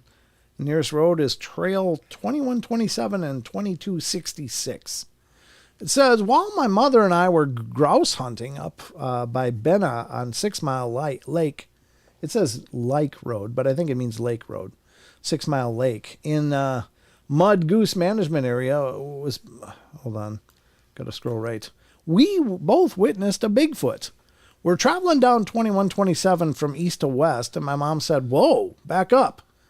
Down trail 2266 near the bend, we saw a Bigfoot off the trail in the grassy ditch, and it slowly moved off the trail west to east. My mom asked me if I felt like it moved in super slow motion, and I concurred. The ditch at the site was 3 feet down, and the grass on the side of the trail was 3 feet tall, and the upper torso was 3 to 4 feet showing above the grass, leaving the Bigfoot to be approximately 8 to 10 feet tall. We drove to the spot and both noticed a strong sulfur or rotting vegetation. When I got out of the car and immediately felt all my hair stand up on my body. I checked for any sign of footprints on the road, and I could not see any due to the gravel being very packed down. There's a small bit of gravel disturbed in one spot near the west side of the road shoulder. We later got stopped by the local conservation officer, aka game warden, checks on hunters. When we mentioned that we had seen and where it was, he remarked, that's where people have been reported seeing a Bigfoot. My mother and I have no doubt that we saw one. Other witnesses, 2, myself and mother, while grouse hunting. Yep. So there you go. That's it was investigated by Ontario Richardson. The guy's name is Ontario. That's pretty cool. Sounds like an action star, right? Right. Ontario Richardson in The Bigfoot Hunter. Bom, bom, bom. That's a cool name, Ontario Richardson. All right, so there you go. That's Minnesota. Any other states? I can't get back to them, so Just pick Washington. Just pick Washington? Just pick Washington. Yes, I think I will. I think I will. I think I will. I think I can do that. All right, let's go to Washington. Washington. Washington State, 710 total sightings on Wow. the BFRO. Wow. That's quite a few. That's a lot, Don. Well, they are. Yes. Yes. Only Class Bs, though, in the Oh, that sucks. 2022, 23. Pick a county, Don. We got to go to a county. Pick a county. What county? With a lot of numbers. Let's do Grays Harbor. Grays Harbor. 45, right there. 45, Grays Harbor. Let's see what's going on in Grays Harbor. Class A, Class November A. 2020. Let's see what's going on in the heart of COVID season. All right, says in the fall of November, Washington, Grays Harbor County. Location details. A lot of capital letters. I think he's yelling at us. I don't care about that. Observed, I got off work around 3:30 p.m. and was driving home. I was headed east, southbound on Highway 12, in between Malone, Washington, and Porter, Washington. I was about 50 to 100 yards north of the figure and saw something large and dark in color standing next to a tree. Up on a 15-foot hill, the edge of the hill was tree-lined with dense pine forest, and it felt like slow motion as I was approaching the figure. Well, I watched it make a 180-degree turn and walk back into the forest. The sighting lasted only about 3 seconds as I was traveling at 55 miles per hour, but felt like it lasted longer. The figure was very dark in color, but almost looked balding in some places on the body. The face looked close to a human, but was lighter in skin color. I would say it was probably 6 feet tall, but a slim but muscular build. It wasn't very broad in the shoulders like we see in other photos. I could not see facial features very well, other than lighter colors in the face, neck, and chest area. I know for certain this couldn't have been a human. Well, there you go. At 6 feet tall, couldn't have been a human. Yeah. Well, I mean, yeah, probably right. I guess. I don't know. Yeah, there you go. There's some follow-up on that, but it's just a basic sighting. Yeah. But it's a sighting, and that's exciting. It's exciting. It's an exciting sighting. Yeah. I used to go to Gig Harbor every summer when I was a kid. Beautiful up in the spooky woods. Yeah, that's true enough. That is true enough. Oh, yeah. I didn't get a chance to check out the forest, but just driving over there. Right. Just some beautiful land. God, the mountains over there are really pretty, too. Yep. Taller than here, right? Yep. Yeah. Yeah, these mountains are pretty short around these parts. Well, it's because of the plate tectonics and These are probably older, too, yeah. Yeah. Yeah. So. Right. They just keep getting pushed up, and yeah, those cascades keep going. Oh, by the way, I should mention, I had some people reaching out and like, hope everything's okay. And honestly, everything was just fine. Yeah. We were just over in Seattle for the weekend with the family. So it was. So did you guys go down to the aquarium? Yeah. Did you actually go to the aquarium? Yeah. That's pretty cool, huh? Yeah, it was really neat. Yeah. It was a neat place. And then we went down the boardwalk, basically. Right. To this place called the Crab Pot or the Crab I know, Bowl. and they dump it on your table. Yeah, they dump it on your table, that boil. and they give you hammers. Yeah, it's it's called a boil. It's got like crab and shrimp. It's crab and shrimp and the snow crab and king crab and Dungeness crab. Dude, I got the big Alaskan king crab leg with the claw on the end. Right. Oh my God, that thing was a meal in itself. I was in a happy place. You spent a lot of money there. Well, I mean, it wasn't cheap, but honest to God, this is the first time we've ever taken a vacation together. Oh, man. Honest to God, we've just been grinding and living, for years. And it was just like, we had to be over there anyway for other reason. And then we're just like, well, since we're here, let's enjoy ourselves. The first time I took Paisley over there and they dumped that. And she's like, oh my God. He asked me, he's like, do you want me to just dump this on the table to make it the full experience? I'm like, hell yeah. Yeah. Dig in. Here's your bib. Yeah. They gave me the bib too. Yeah. Here's your bib. I actually had a clean bib by the end of it. Yeah, I did good. Wow. I didn't have a clean anything when I was there. You've got a perpetual bib. It's a flavor saver, Yeah, I'll bet. That was dinner. You can just revisit that whenever you want. Did you go into Ye Old Curiosity Shop? No. Oh, that's they have a couple mummies in there. Do they really? Yep. For sale or just? No, just no. Curiosity shop. It's just like, We crush it's the up black their market. bones. We crush up their bones and you put them in Yeah. some kind of a, I don't know. In a wok, Potion, like a whatever. saute. Yeah, that was sauteed mummy. Here we Yeah. go. I love them too. Just like Mommy used to make. Oh God. Sorry. Oh That was so dry. gosh. All right. That's going to be enough for the BFRO for now, but thank you guys for volunteering some state ideas. I hope you guys enjoyed that. Again, check out the BFRO.net. There's a lot of sightings. And if you're curious about anything going on in your area, I don't know if it's like every report out there, but it's a lot of reports. So, and it gives you an idea of things that might be going on in your neck of the woods. So, and if you ever talk to people like, I don't know, I'm just getting into this Bigfoot stuff, let them know about it because it's a great resource to see what's going on around. Sure enough. Okay, so let me close this up. We're going to go. Tis true. Tis true, ladies and gentlemen. It definitely tis. Tis true. Okay. I'm going to go to Sasquatch Chronicles, ladies and gentlemen, because it's Sasquatch. Because it's Sasquatch, absolutely. And special thanks to Wes Germer for letting us use the site. Germer. Mr. Germer. And we're going to go through some Bigfoot reports. Bye, Mags. Mags got to go? Apparently so. All right, good night, Mags. What time is it? It's 10 after, quarter after. Oh, yeah, we're doing okay. All right. I just got to keep track of the time. We live 10 miles from Gig Harbor. Yeah. Gig Harbor's another spot, yep. Oh, is that still your neck of the woods? Yep. Yeah, it's in there, yeah. Okay. All right. Well, let's get into some more of the cryptid corner. We kind of did an early hiatus into it, but we all love our cryptids. So there's Chucky. Hey, Chucky. Good to see you. Glad you could make it, brother. All right. Saturday night, Janice Carter and I were still talking about a sighting and encounter from years ago of the Adramelech. I don't know what the Adramelech is. I don't either. That's interesting, Ninja Dave. I don't know what that means, though. I've never heard that term. All right, let's get to the Sasquatch Chronicles. This is the Cryptid Corner, ladies and gentlemen. And we're diving into Sasquatch Chronicle listener stories that are submitted to the site.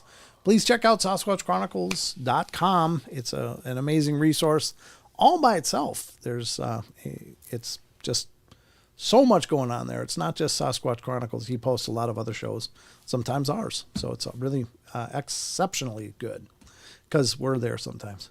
We read that one last week. Are you sure? Yep. Okay. Well, I'm glad you said that because probably would have reread it. You're positive? Yep. Okay. Because I remember Diablo Lake. Okay, gotcha. Then I'm going to skip that one and save Looking Stupid, which is always good. You're welcome. I do it just fine on my own, but thanks for catching the net there, Don. Seven Devils Mountain. Yeah, Seven Devils Mountains is the next one. Now, this is Sasquatch Chronicles blog, ladies and gentlemen, with an article from March 4th. This is Seven Devils Mountains. This is a listener emails. Again, listener writes, first one was about 15 years ago in the Seven Devils Wilderness of central Idaho. No idea where it is. Me either. I've never heard of that. I mean, we're in the north, so that's, That's our problem, Freaking northerners. Over 15 to 20 minutes, I first heard a grunting snort of a seemingly angry animal walking downhill away from me. It was clearly a 700 to 800 pound bipedal critter.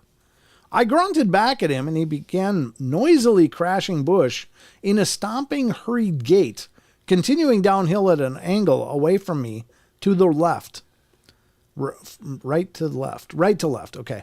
I listened intently until he was out of range. I was sitting quietly because I was out hunting. That was probably why I was pissed. He was too. Yeah. The people are here. Damn it. I hadn't seen a single elk or deer in a wild area, which was unusual. Not with that around. No. Yeah. Within 5 to 10 minutes, I heard a whoop, which was very, very monkey sounding. But then a few minutes after that, I heard several wood knocks answered by more distant wood knock in a slightly different direction. My second experience was in Oregon and involved probably a juvenile Sasquatch at a remote camping location at the dead end of a road to entering a nearly roadless area. I was standing 20 or 30 yards from the camp trailer, just enjoying the beautiful night. The sun was down, but it was Early after dusk, the twigs and small sticks started landing at my feet. I tried to determine where they were coming from, and after about 4 or 5 sticks landed at my feet, I could tell the general direction. It was a starry sky, but no moon could be seen through the trees, and the sticks continued to be lobbed at my feet. God, they got to have good aim, though, don't they? Yeah, no doubt. It's important to mention that there was never a stick or pebble thrown at me. I picked up one of the larger sticks and threw it back in the general direction. A few seconds later, a stick and some stone were thrown back to me. I saw some pebbles, so I just picked them up, some small ones, and threw them, and pretty soon a pebble landed at my feet. My father-in-law came out of the camper and stood next to me and asked me what I was up to, and I just said casually, "Oh, not much, just enjoying the beauty and the night sky," and we chatted briefly, quietly, for 5 to 10 minutes, and he went back inside the camper. Nothing was thrown while he was standing next to me. He went back in the camper and shut the door, and after 2 or 3 minutes, another stick landed at my feet. So I've heard this from other Bigfoot explorers and other experiencers, where it's more than one person, they will not play with you. The juveniles are very curious, and if mom and dad are not around, they're much more enjoining. Is that right? Enjoining. Yep. Okay. This continued for nearly 30 minutes and abruptly came to a stop. I never heard a sound, never a grunt, never a whoop, never heard any crashing from 800-pound mom or dad, but it slowly slowed down and no more interaction. There are no critters in East Oregon that throw things overhand or will interact with you throwing things to you always landing at your feet. Squirrels don't do that. Chipmunks don't do that. And I could tell by the angle it was from some distance, though it took a good strong arm. That's my experience. I never saw anything. I never saw anything I would have thought would be a silhouette or in either experience, on either occasion. But in my heart, I know what was there. I grew up visiting the Phoenix Zoo, and when I was a kid, and the whoop I heard was very, very similar to either the gibbons or the howler monkeys at that zoo. I don't remember, but I was convinced it was a large primate. Just like everything else with sneaky animals, they are stealthy in the woods. Try to prove it. Especially to those who are doubters that don't accept any evidence other than their own eyes. Thanks for your time. That's interesting. Again, I don't know. Was it a kid? Could the adults be playful too? Yeah, I can imagine they could. Right? I mean, I don't know. I wouldn't rule anything out, I guess, but that's an interesting story. Oh, Jaren's back from the batting cages. Well, glad you could make it, Mr. Jaron. 1, 2, 3, strike out. Swing batter. Swing batter, swing. All right, let's go to the next one from Sasquatch Chronicles, the last one from Sasquatch Chronicles. As it turns out, ladies and gentlemen, I missed Dogman stories, dang. Well, I'm sorry. We didn't do any yet. So if you mean here, no, we got more. There is one coming up. I'll just tell you that. A little foreshadowing. Ooh. All right. SasquatchChronicles.com brings us the next one from March 3rd, hunting the same area in episode 1036. I don't know what area that is, but I'm sure they'll tell us. A listener writes, just wanted to drop you an email and let you know that I used to hunt some of the same areas as Chris talked about in episode 1036. I had some pretty strange encounters in another place on the opposite side of 15 off Highway 140, 18 miles east from White City area, on the way to the Klamath Falls. In 1975, when I was 16, my cousin and I were hunting in this area off of Highway 140, and I'm sure he saw 3 Sasquatch face to face within feet of him, and which made it so he never went in the woods again. That's in Oregon. Is it? Okay, Klamath Falls. I thought that sounded really familiar. I was about 50 to 75 yards from him when it happened, and he was a hysterical mess afterwards and talked very little about what he saw the rest of his life. I never put 2 and 2 together until about 1993 when I moved back to Southern Oregon after being a cop for 8 years in Washington State and started hunting that area again, having several strange things happen to me. If you're interested, I have my story written down and can send it to you. Just thought I could corroborate Chris's story, not that he needs it, because there's a lot of activity in the Southern Oregon area, or at least there used to be.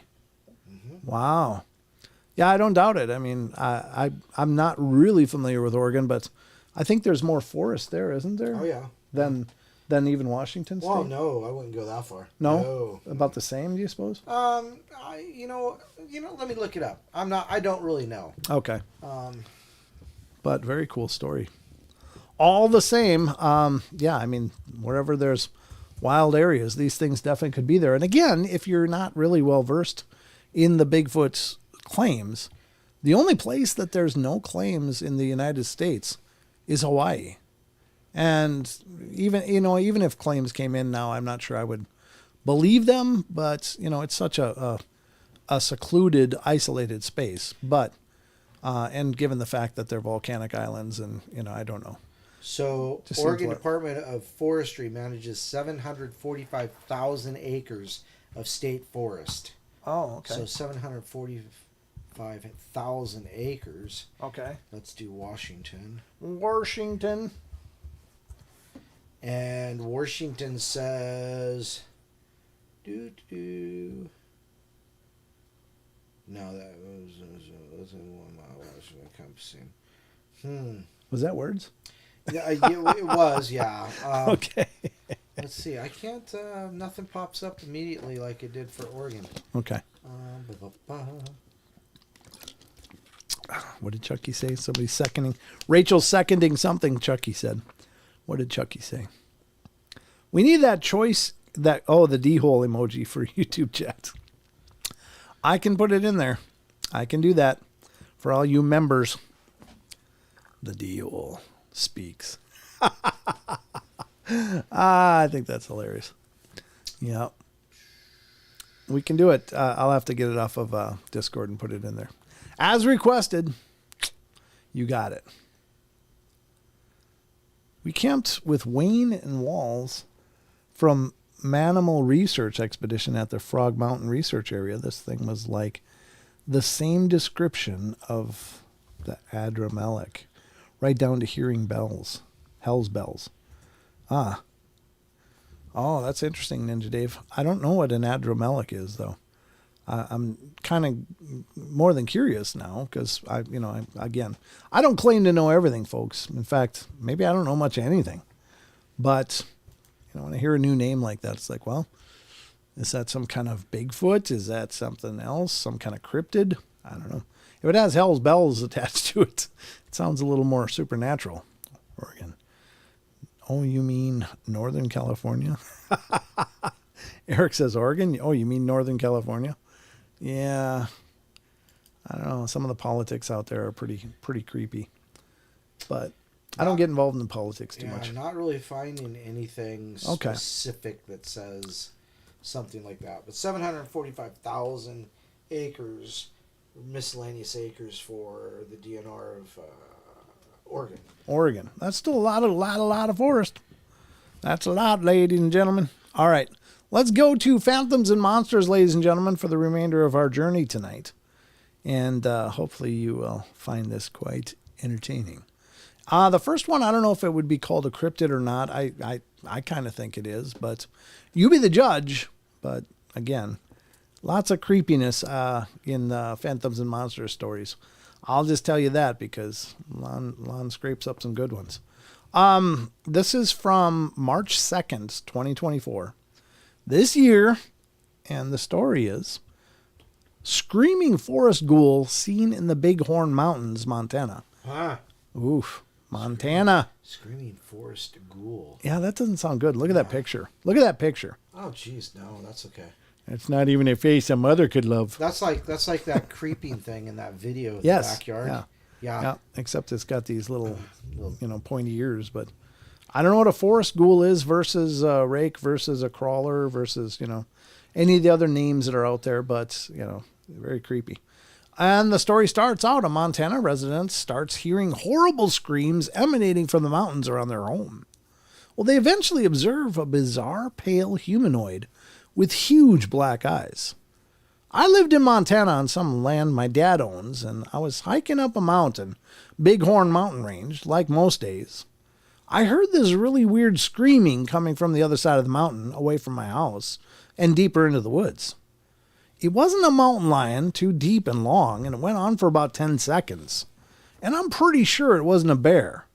It kind of sounded like a human, except it was distorted. It sounded like somebody was possessed by something. Sort of like what you hear in a horror movie. That's a bad start, right?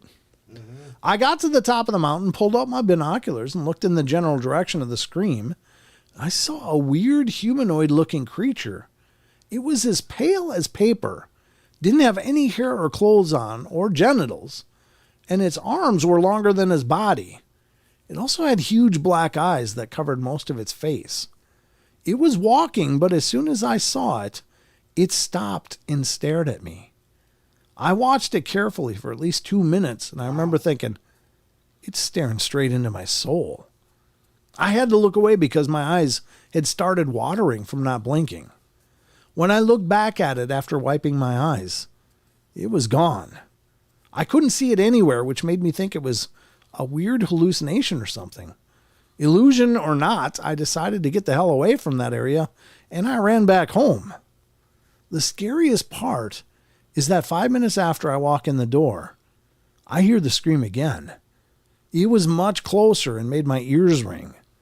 Now that I think about it, I remember that I could hear my dad yell at me whenever he needed help with something every other time I was up there, and I'm pretty sure it was where I was standing when I first saw it. My dad heard it too, so it wasn't just some hallucination. And my neighbor was talking about the screams a week after it happened. Well, I've researched the best I could, but never found anything fitting its exact description. I've never seen it since. My dad hasn't either. It's one of the many reasons I moved in with my mom in Arizona. I don't blame you. I think Arizona sounds a hell of a lot better when you've got something like that rolling through the forest screaming. Yeah, but what do the reports in Arizona look like? Well, the Mogollon Monster is, on the Mogollon Ridge. Right. There's a Bigfoot. There's Dogman. There's pale crawlers there, I guess. There's plenty of reports from Arizona as well. A lot of UFO reports as well. So our brilliant chatters over here, 22.5 million acres in Washington and 30 million in Oregon. But I would swear that Oregon doesn't have that much because of the peninsula. Right, but do you think about the high desert in Washington? No, yeah, we drove through that. It was just like all scrub. Sure enough, yeah. And miles and miles of these windmills, those electrical windmills. Yeah. It's like, wow. Oh, what a waste. Some of them were actually working. Yeah.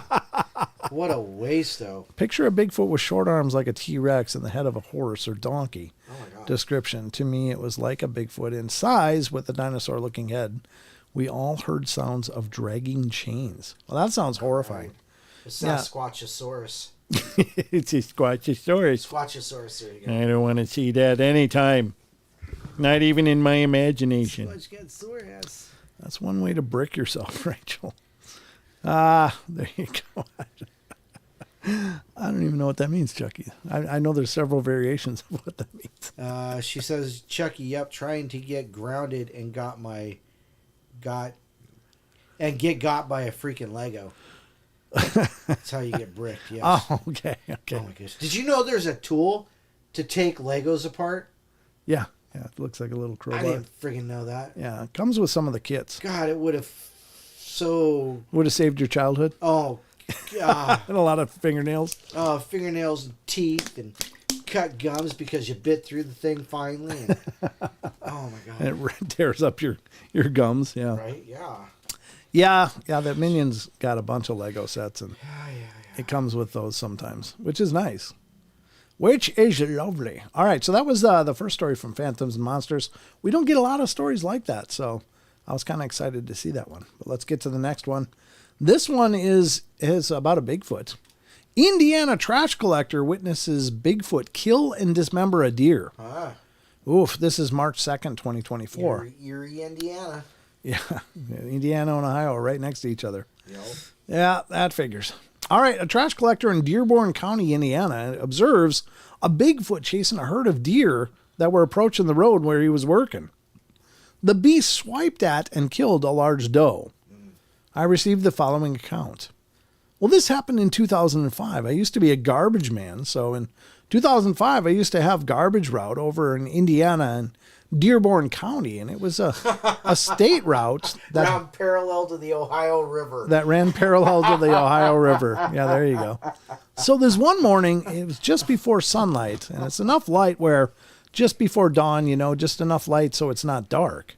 I'm dumping some trash, and I look, and something's catching my eye a quarter of a mile up the road. Well, I hear deer running out of the clearing coming towards the road.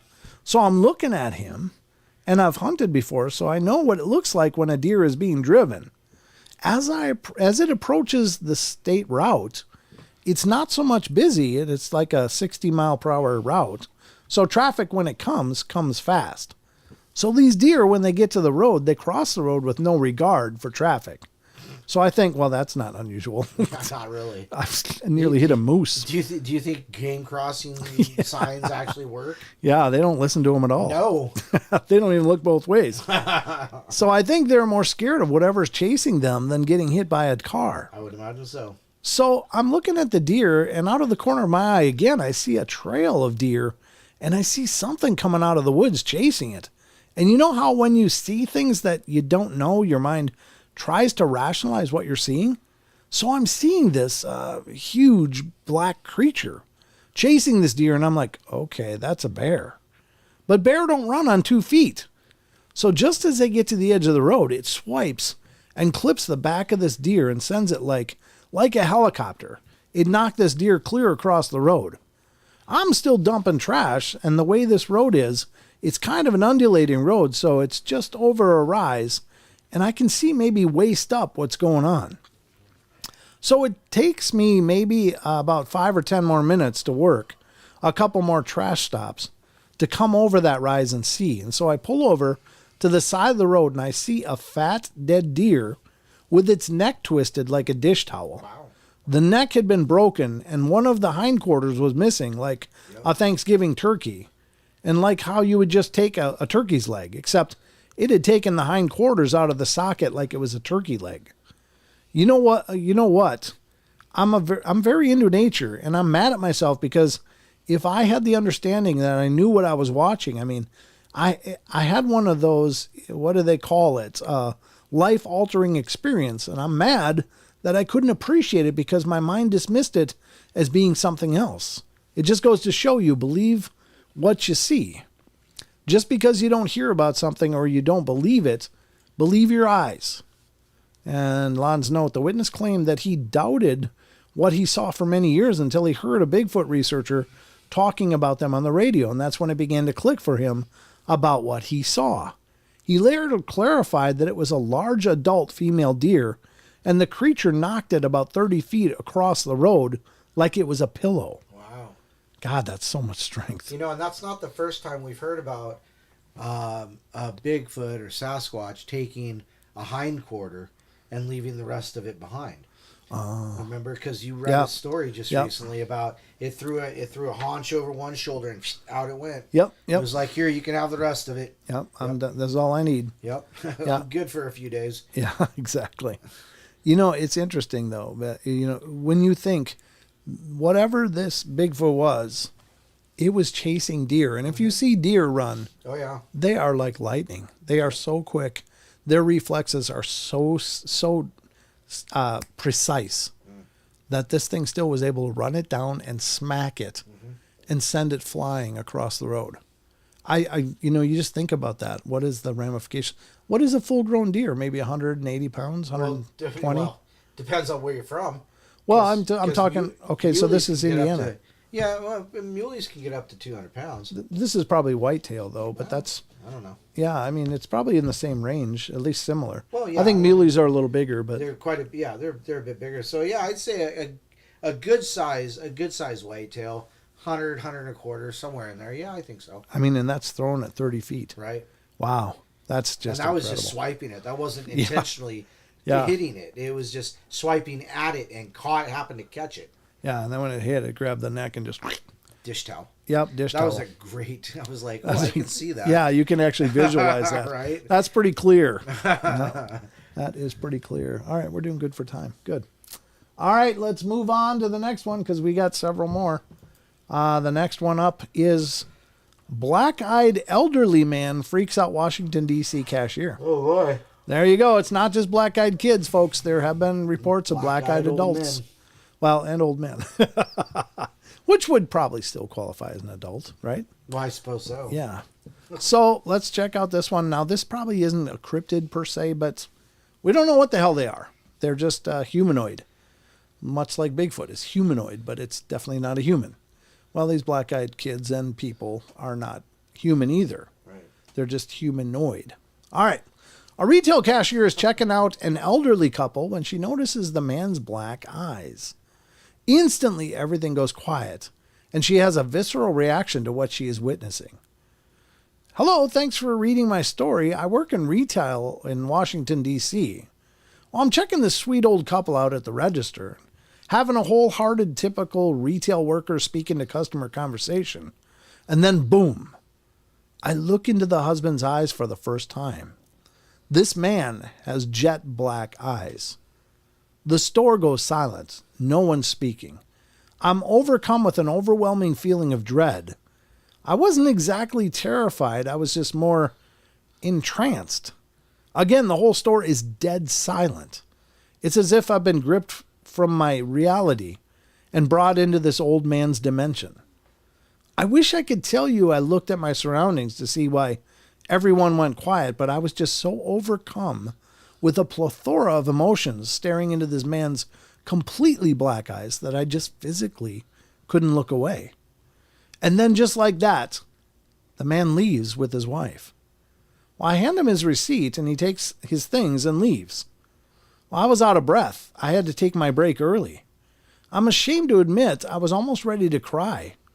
I've literally been through anything, and I mean anything like that. I've literally never been through anything or mean anything like that.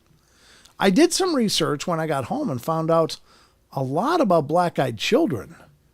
What was strange about this situation was that the man had to be in his late 70s. What could this mean? It's just so hard to imagine a man casually wearing black contact lenses. And these weren't enlarged pupils. There was not an ounce of white in his eyeballs. And that feeling of dread, the silent store, and the time that seemed to go on forever. This had to be an encounter. I know what I saw. And I promise you, all this story is 100% true. I'm just worried nobody will believe me.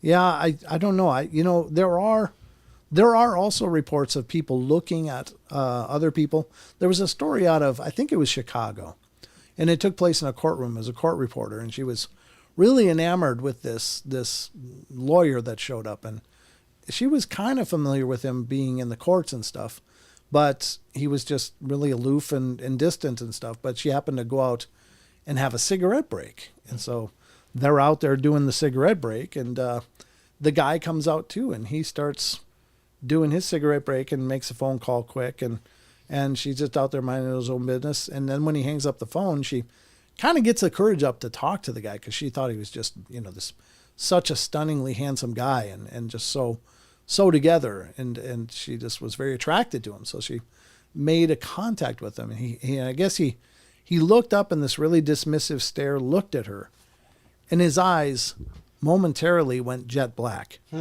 Like the eyes just became all black. Right. And she said she was just filled with terror suddenly. Like she had just crossed a barrier that she shouldn't have. And now she was stuck with this. So she said she just wide-eyed stared and just dropped her cigarette and went back inside.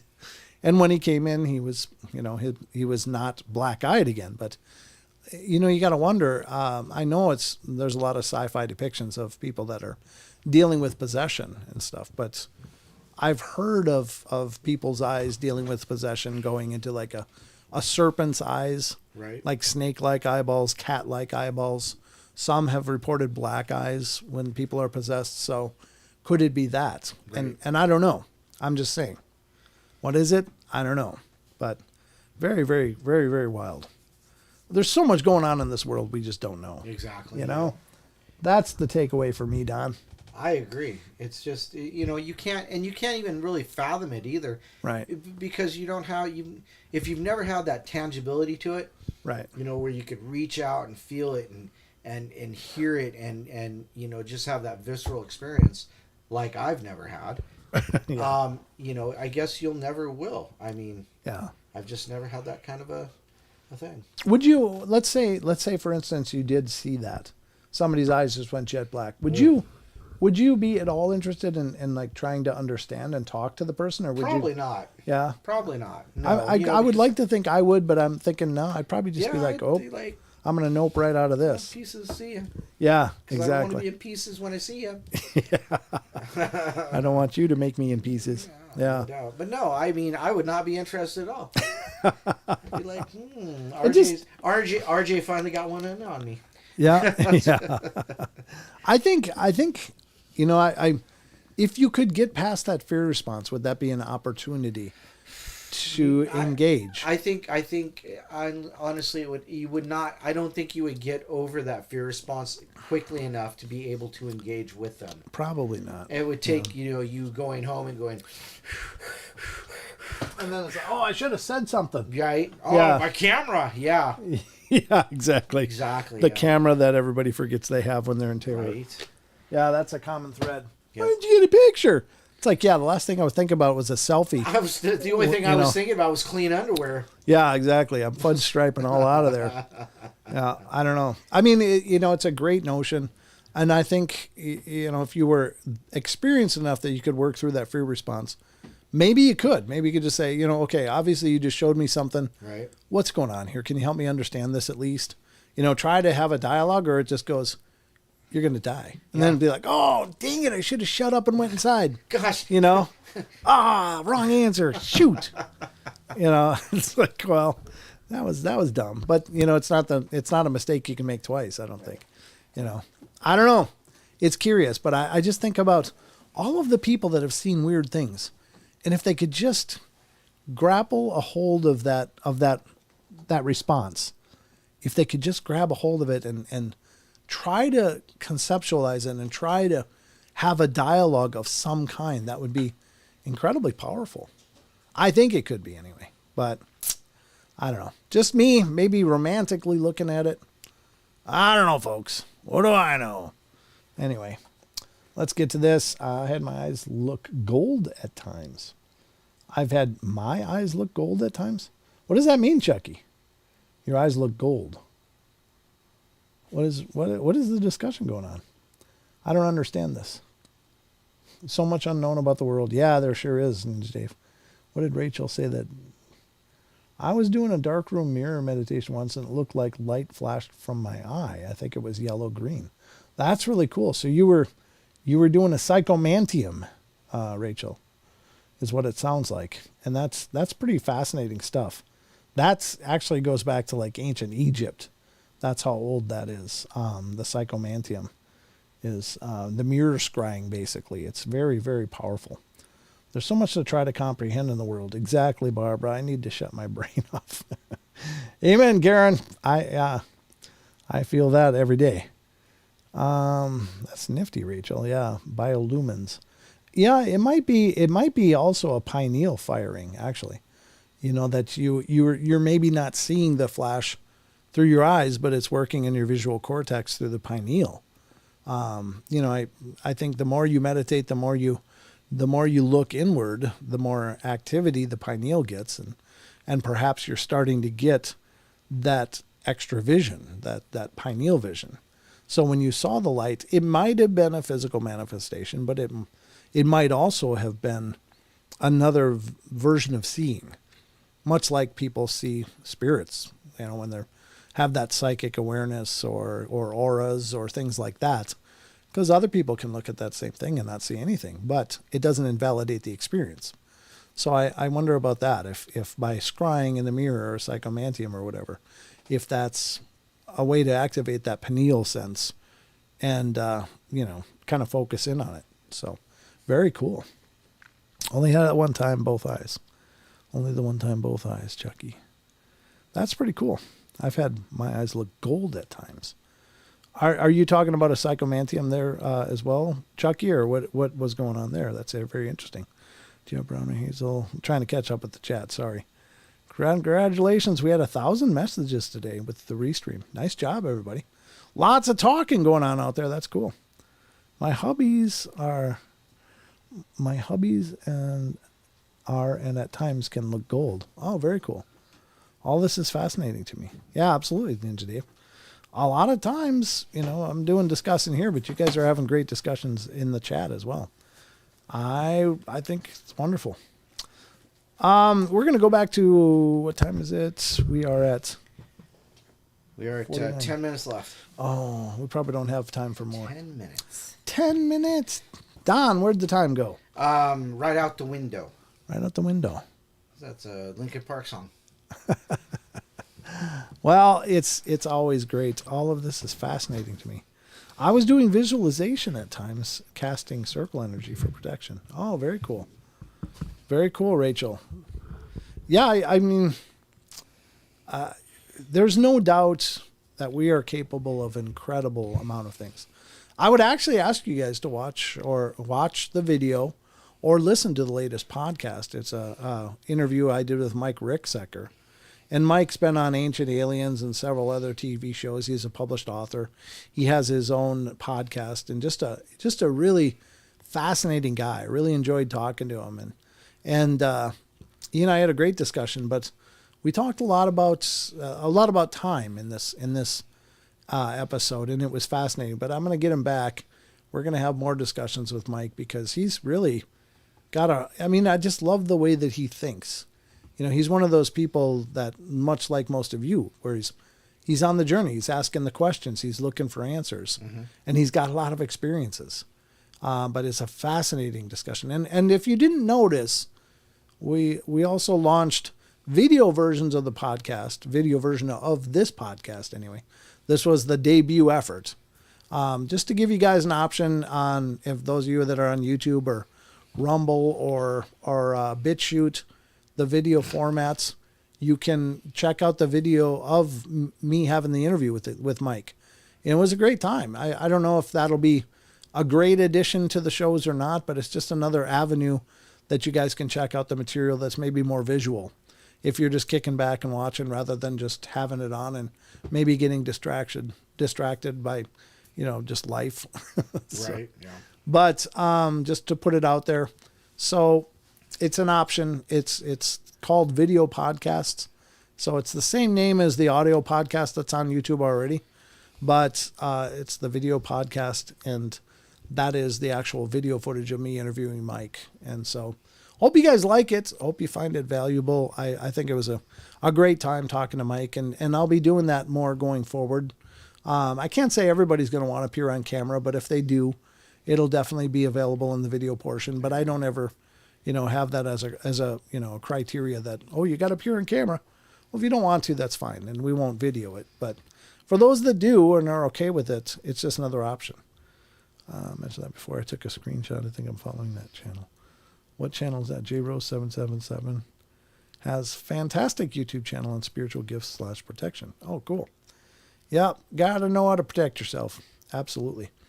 Cruzius Maximus, good night, y'all. Turning in early. Well, thanks for coming in, brother. It's great to see you. Thanks so much. It's great to see all of you guys. And remember, if you want to help support the show, check out our they call it Spring now. It's not Teespring anymore. Right. Yeah, good point. It's Spring, but the link in the description will still work. Boing. So you can use that. It'll bring you to our gear page. You can check out some of the T-shirts and check out their gear. The gear, the rocker collection, the logo collection, and several other designs that are out there. Mm-hmm. And we'd love if you get some. Oh, goodness. Woo! Got to keep that in the head. Well, if I kept it in there, my ears would have popped out. Popped like a couple zits, Don. Oh, jeez. Yeah, I had to get it out. Sorry. Oh, boy. Great show. Thank you, Brent and Don. You're welcome, John. You're very welcome. Appreciate all you guys being here. And remember, there will be shows on Friday and Saturday, of course. There's a lot going on. We're just gearing up towards, the next phase of things. But trying to keep everything fresh and new. If you've got suggestions, Paranormal Portal Brent, do you have you talked with Danny B. Stewart yet? I don't think I have. Oh, is that the elf guy? No, from Utah, or the guy from Utah. I reached out. I didn't get a response. I'll keep trying, I guess. I kind of slipped my mind. But thank you, Rachel. I appreciate that. Rachel did all the legwork on tracking that one down. I'd looked and didn't find it.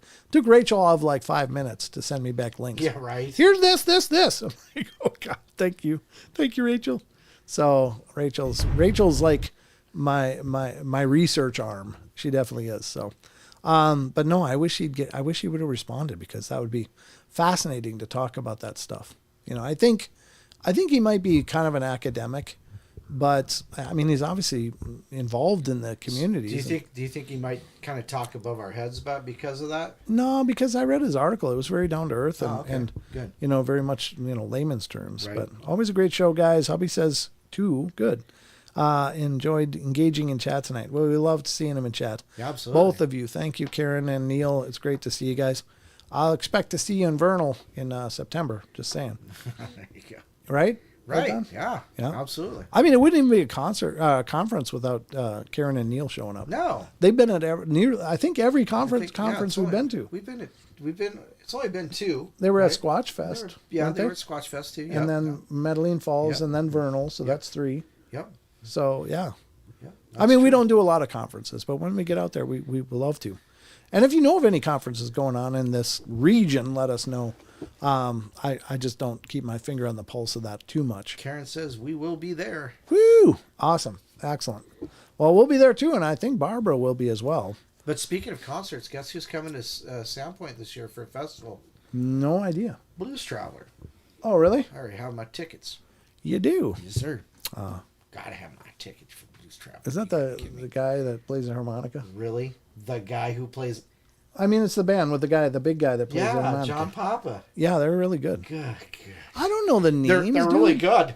Yes, you know names. I don't know their name. I mean, I've appreciated Blues Traveler, but it's not like I got their poster on the wall or something. I don't have their poster either, but it's one of the... You're a music guy though. I mean, you're really into the Ish. music scene. Yeah, true. Yeah. Yeah, I'm very passively. I mean, I love music and I listen to music all the time, but I don't have names memorized. Hell, I can't hardly remember most of the people I know. Peeling Flesh. There, check them out.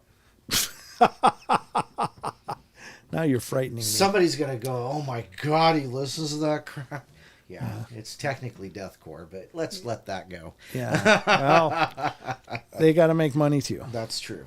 But I think that's basically gonna wrap it up for us I tonight, think guys. so, yeah. So thank you so much for joining us. Sorry for the couple days off, but I had a nice time away. Yeah, It was he had important. to go. He had to go experience Seattle. Yeah, I had to just experience something outside of my home.